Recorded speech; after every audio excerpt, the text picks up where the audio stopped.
Características de la luz. La luz tiene características de tipo ondulatorio.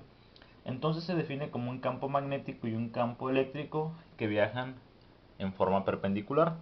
Aquí lo que tenemos en la imagen es que uno de los componentes de la luz va a viajar sobre el eje X, mientras que el otro de los componentes va a viajar sobre el eje Y.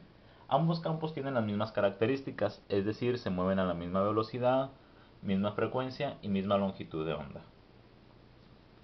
Aquí tenemos algo que nos permite apreciar un poquito mejor. Veríamos aquí que el componente, que aquí está representado con azul, sería este de aquí, mientras que el verde está sobre otro de los ejes, ¿no? Entonces es un campo eléctrico y un campo magnético que viajan perpendiculares con las mismas características.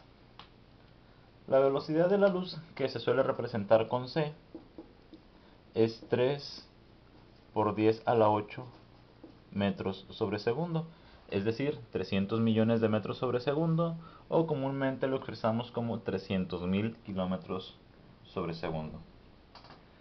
Pues bien, esta onda tiene una longitud de aproximadamente entre 200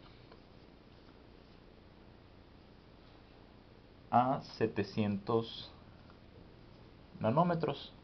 Un nanómetro es igual a 1 por 10 a la menos 9 metros. Es decir, el 0 punto decimal, después del 0 pondríamos 8 ceros y después un 1. Como vemos, es una cantidad muy pequeña. La luz puede polarizarse. La luz puede hacerse pasar a través de ciertos materiales como la turmalina,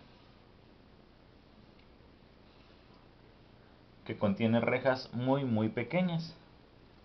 Entonces, al momento de que la luz incide, solamente dejaría pasar a uno de los componentes. De esa manera obtendríamos la luz polarizada. En la luz se presentan dos fenómenos.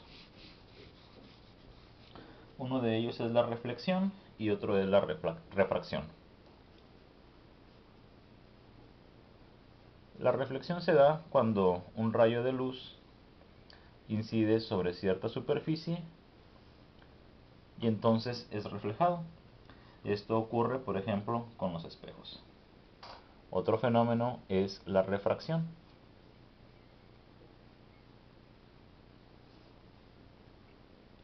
Cuando un rayo de luz incide sobre una superficie y digamos que pasa del aire hacia el agua, entonces hay un cambio en el ángulo. Esto sucede, por ejemplo, cuando tenemos un vaso de agua y un popote. Nos da la impresión de que el popote está doblado o está chueco. Esto es precisamente porque se genera un ángulo de refracción al haber un rayo de luz que incide sobre diferentes medios, ¿no? Se debe entonces principalmente al cambio de medio del rayo de luz. En ocasiones, en el fenómeno de la refracción se puede dar también un fenómeno de reflexión. Esto sucede cuando el rayo incidente supera cierto ángulo que es llamado el ángulo crítico. Entonces, en vez de refractarse, se va a reflejar. Esto sucede, por ejemplo, cuando hay algún cuerpo de agua, como por ejemplo una cubeta con agua, incide el rayo de luz y nosotros sobre la pared o sobre el techo de nuestra casa podemos ver el movimiento ondulatorio del agua. Esto sucede precisamente porque se está superando ese ángulo crítico. Bien, existen distintas longitudes de onda que van desde 10 a la menos 15 metros hasta 10 a la 15 metros. De todas estas longitudes de onda, el ser humano tiene la capacidad de ver solamente una pequeña porción, que esta va desde los 400 hasta los 700 nanómetros. Ya habíamos indicado que un nanómetro es 1 por 10 a la menos 9 metros. Esto va desde el violeta hasta el rojo, que son los colores visibles para el ojo humano. Antes del violeta se encuentra el ultravioleta y después del rojo se encuentra el infrarrojo. Pues bien, en todo este rango de longitudes de onda se encuentran otras ondas, como por ejemplo los microondas, las ondas de radio, las ondas de televisión, celulares, etc.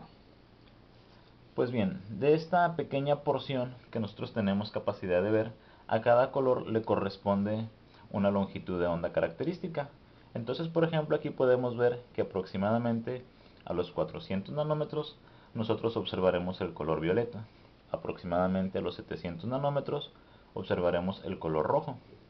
Al color verde, por ejemplo, le corresponde una longitud de onda de aproximadamente 520 nanómetros. La luz está formada por los 7 colores del arco iris. Entonces, en realidad, la luz blanca vendría siendo una suma de todos los colores, es decir, de todas las longitudes de onda. Mientras que el negro no lo indicaríamos como un color, sino más bien como ausencia de color.